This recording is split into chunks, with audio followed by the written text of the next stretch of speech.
This is Andi Purewal for Boxing News. I'm joined by former world champion Darren Barker over Zoom. Darren, slightly tired, I imagine, after a long trip back, but how are you feeling? Yeah, good mate. Sorry about the noise here. You might hear it. I'm right in Hammersmith, so um, it might be a little noisy. But yeah, do you know what? I'm a bit jet lagged. You think I'll be used to this by now, but I'm all over the place, mate. And I must say, do you know what? That will take getting some used to the boxing news part. Congratulations on that, guys. It's been a magazine that I have owned since I was a vet. Well, brought. I don't own boxing news, obviously, but it's a magazine that I brought when I was a kid. That my dad brought as a kid. My dad has got bags and bags and bags of old boxing news from years, from going back to the late 70s right the way through. So yeah, it's a real buzz that you guys have taken it over. So look after it. Oh, we will definitely will do, Darren. Obviously, we appreciate the well wishes there. Some exciting times ahead, but obviously, we've had the boxing news talk. Let's just move backwards rather to this past weekend. We saw your man John Ryder, somebody you supported throughout his career, fall short in his attempt to defeat Canelo-Ryder, but he put in a very tough, rugged display that many could be proud of. Just walk me through what your emotions were on the night and seeing John's performance in there against Canelo. Just overwhelmed by pride with John. It was incredible, and it showed us, how motivated and how ambitious he was going into that fight. And it wasn't just about turning up here in the final belt; it was about winning. And there was opportunities in that fight where you thought, if he was in there just for the money, he could have walked away. He proved that he's got balls of steel, and I'm so proud to not only have sparred with him and trained with John, but to know him. He's a great man, and it gets no tougher, does it really? You know what I mean? Going to Guadalajara, the homecoming of their king, their idol, their hero, in front of a hostile crowd, one of the most frightening ring walks I've ever seen from Canelo. So you had to watch all of that, John. It was a great display. It's something you can be very proud of. Obviously, financially stable now, rewarded really well for taking on the challenge. I'm just buzzing for him because there's no doubt, though he was beaten. He was beaten by a legend, and his stock has risen for sure, in my opinion. And he'll have a target on his back now, John, because there'll be a lot of middleweights out there thinking, I want to try and outdo what Canelo done. I want to try and be a man that stops John. So there'll be a big target on his back. But John won't mind that. He's a fighter, man. He loves this sport. He lives and breathes it. His run of form has been, exceptional of late, by the defeat there, which doesn't damage it at all. I think it was in his last 9 fights leading up to that. 8 wins, that one loss, controversial loss to Callum Smith, 6 of those by a knockout. We see there's no loss of ambition or desire, and I think he'll go on. Let's hope that I'm not too sure what Canelo's going to do, but it'd be nice if he did step up, stay up there, and he sort of vacates, relinquishes the titles, and they get freed up and John slips in there, because I think he's got the ability, amongst other attributes, to be a world champion for sure. Darren, away from what's next for John, just to stick with the weekend itself and the fight, just give me your walkthrough of what we saw from the first until the last. To be honest, the thing I see early on, which I could not believe, was the size of the ring. I'd never seen a ring that small in my life. Like, I was hearing it was 18 foot, well, it looked smaller than 18 foot. That was because, for me to say it was the smallest ring I've ever seen, it really must have been smaller than 18, because I've seen 18-foot rings before. It was incredible. So straight away, you thought to yourself, well, that's Canelo's called for that, because he would have got what he wanted, being the champion. So that straight away indicates that he's going to try and get on top of his man and force the action straight away, which he did. He got on the front foot, and he tried to hurt John.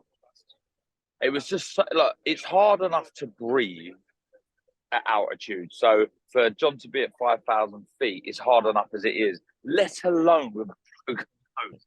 So to breathe instantly becomes double hard.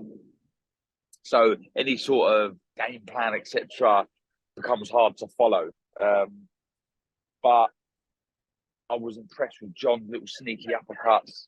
I knew he was, having been in the ring with him, he's very physically strong. He knows how to tie you up. He has a knack of dragging you into his fight at times, and we see that against Canelo.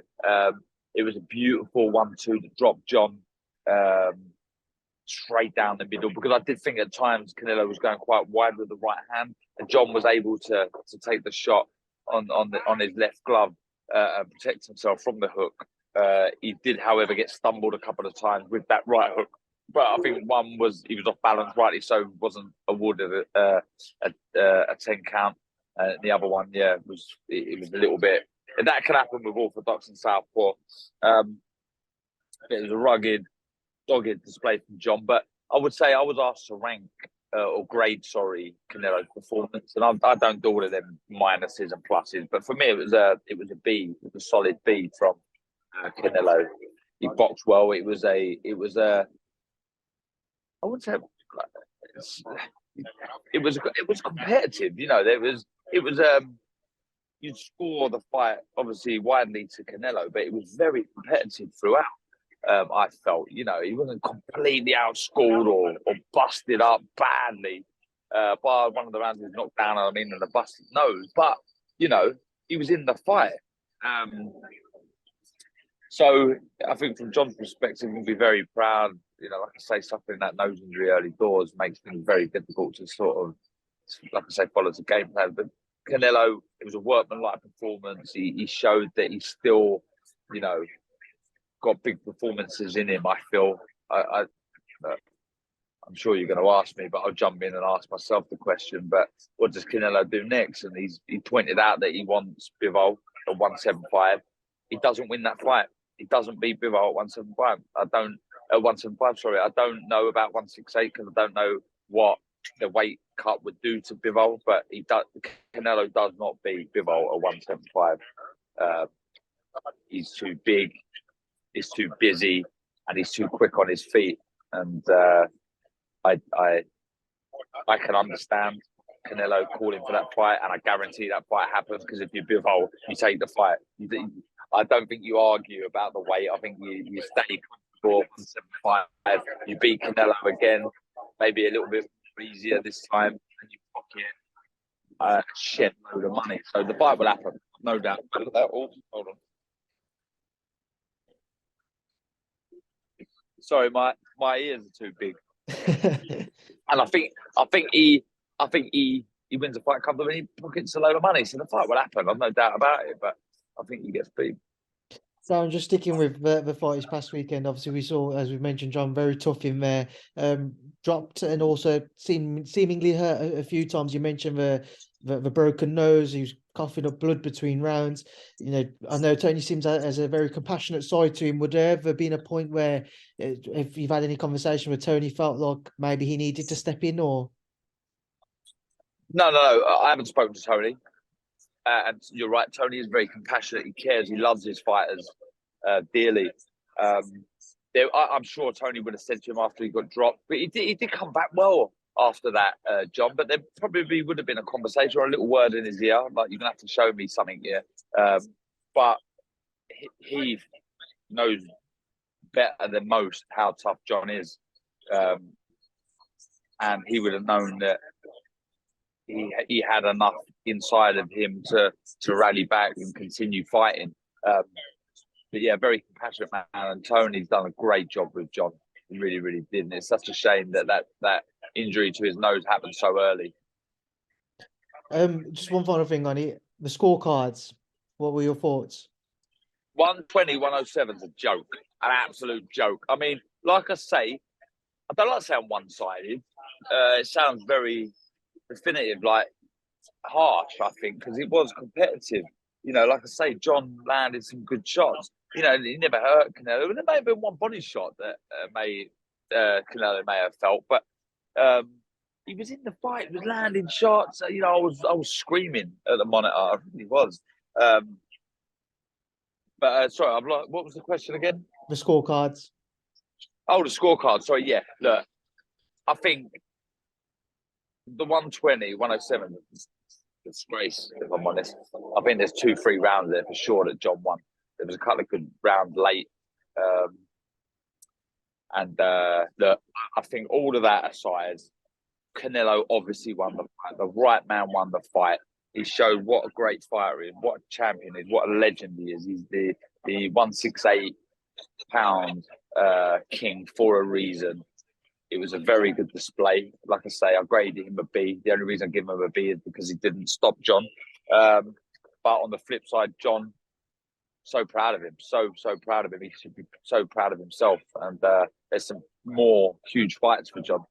So, yeah, it was quite emotionally draining, if I'm honest. Like, I felt really involved in the fight because I know John and I know how much he meant to him. But I'm sure he'll be sitting back now. He'll be sore, but he'll be proud of himself. Eddie did a few post-fight interviews after the show, and he spoke to us as well. And before the fight, there was talk of whether John might retire or not beyond Canelo if he didn't come away with a victory. Now, obviously, it doesn't seem to be the case. We saw Gennady Golovkin's name has been mentioned quite a few times.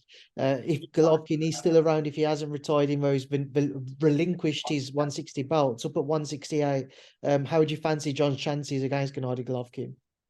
Yeah, so look, I think now, for John to continue, which he is, which we've heard, he's only going to be interested in big fights. Now you've tasted that kind of level. You just want that. You want that level all the time. That's right. He's earned a lot of money now, John. He could easily sail off into the sunset and live a very happy, comfortable life. He doesn't want to do that. But the only fights that are going to keep him interested in this sport, the hardest sport in the world, are the likes of Golovkin, who still holds the title at 160. I'm right, but I don't see Golovkin ever fighting at 160, and I certainly don't see John fighting at 160. So if there was to fight, it'd be 168, I think, at super middle. I think, you talk about, there's been a lot of questions. People saying, is Canelo on the slide? Yeah, slightly. But I'll tell you somebody who is, and that's Golovkin. And Father Time waits for no man. He's 41 now, Golovkin. It's going to catch up here. Early on against Murata, I felt he was really looking jaded and way past his best. But he showed the last thing that a fighter loses is their punch, and he got the job done. But I would really give John a good chance in that fight. But again, he still can whack. He can still take your head off, Golovkin. So that's a big fight. And there's another fight that I like for John, and I think it's a good fight for the man coming back, and that's Billy Joe Saunders just announcing that he's coming back. It was a very close fight, their first fight, and I think that would wet the whistle a little bit for both men. It's a big fight back home in the UK. Billy Joe Saunders, I feel there's a little bit of a sour taste when he thinks of that fight, because some people think John did win the contest. It's a good fight for him to get back into. It's a fight that he can, like I say, John will have a target on his back, and for Billy Joe Saunders, it would be kind of a statement in his mind if he was able to stop John Ryder. On the flip side, John Ryder is a very big fight for John. He lost the first fight, a fight in which he believes he won. So I think that could be a big fight back here in the UK. Just on Canelo, you mentioned potentially on the slide a little. Do you feel like that from what you saw this past weekend? Yeah, a little bit. The only reason, it's bound to happen. The amount of money he's got, the amount of accolades, titles, and achievements that he's got is incredible. Hold on, can you hear me? Yes, I can. Sorry, my phone's ringing. Yeah, it's remarkable. So to have that ambition still is incredible. But you're naturally going to decline slightly, and I think every time that you see Canelo training, it's always the big one shot on the pad or on the bag, and I think that's because he's just slowing down a little bit now, not with hand speed, just that work rate isn't what it used to be when he was down at 154, going through the gears. It's not as electric and full on as it used to be. It's constant pressure. Big, he puts the shots, singles, doubles, but not in combinations. That usually happens over time. So yeah, he's slightly, but you're bound to. It's bound to happen. But he's only human. As hard and as amazing he's been in the ring, you're naturally going to slow down slightly. Just moving away from both of them men and what's next, get your thoughts on a few other fights. Fury-Zhang, seen Bob Arum saying that Zhang Zhilei is now kind of a front runner to face Tyson Fury, even though Joe Joyce has now activated his rematch clause. What are your thoughts, Darren? Any interest in the Fury-Zhang fight? Yeah, I mean, it was a brilliant victory, wasn't it, against Joe Joyce for Zhang? I mean, no, we never questioned his ability. It was just, his age and, did he have that pop? Did he have that fire to dig in deep, Zhang? And he proved he did against Joyce. And these are the fights that he's certainly been after. The Furies, the AJs, the Usyks, the big names in the division, so he can make some serious money and try and win a world title, which is obviously the goal for him.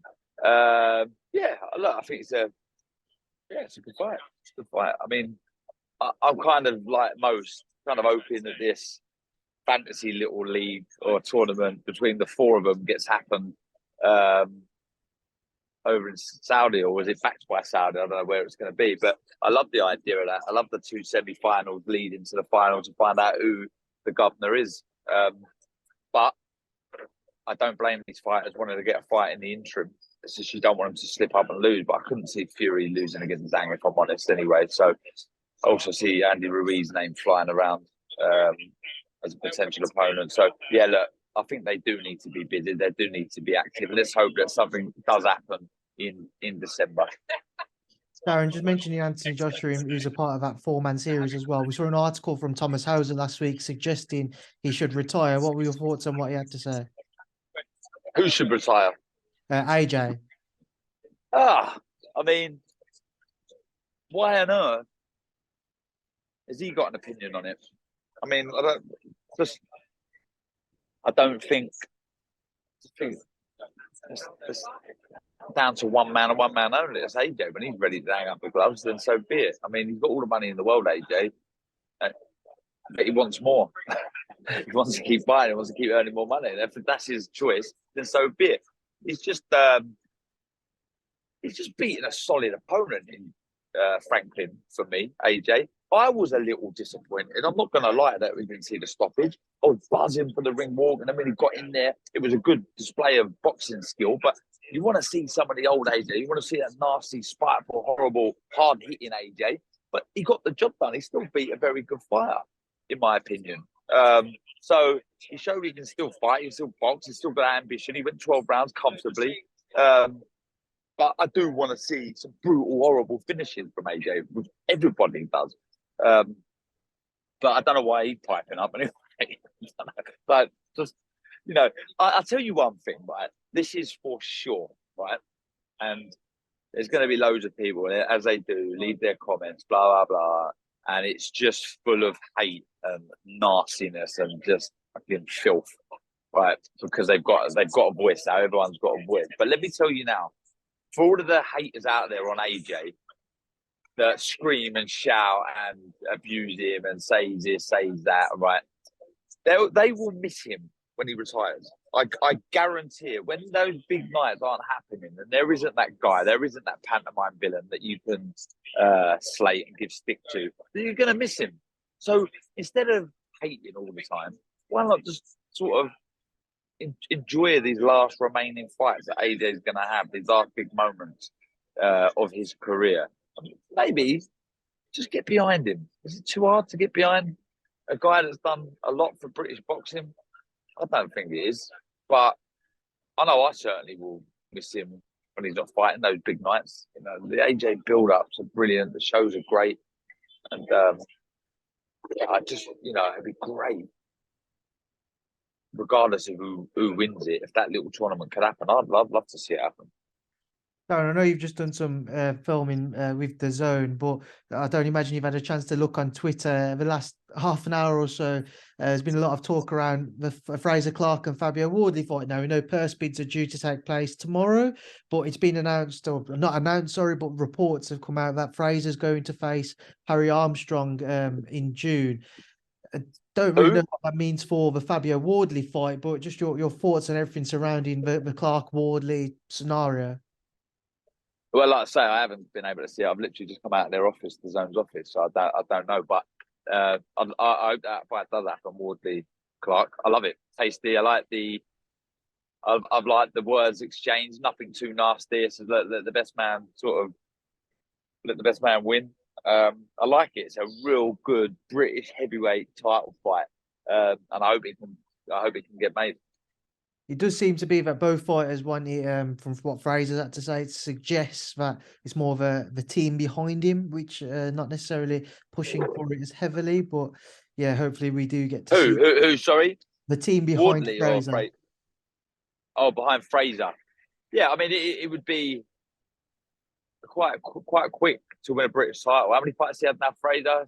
Not 6-0, I believe. bundles. I mean, 6-0. I mean, to win a British title in your 8th fight would be impressive. So I can't stand them putting on the reins a little bit. But knowing Fraser, knowing how ambitious he is and what he's achieved in the amateurs, he's desperate to fight for titles ASAP. And you want the fighter to be calling out the big names. It's right that the team look after their fighter. But I do really hope it's a fight that happens, and I hope it happens soon.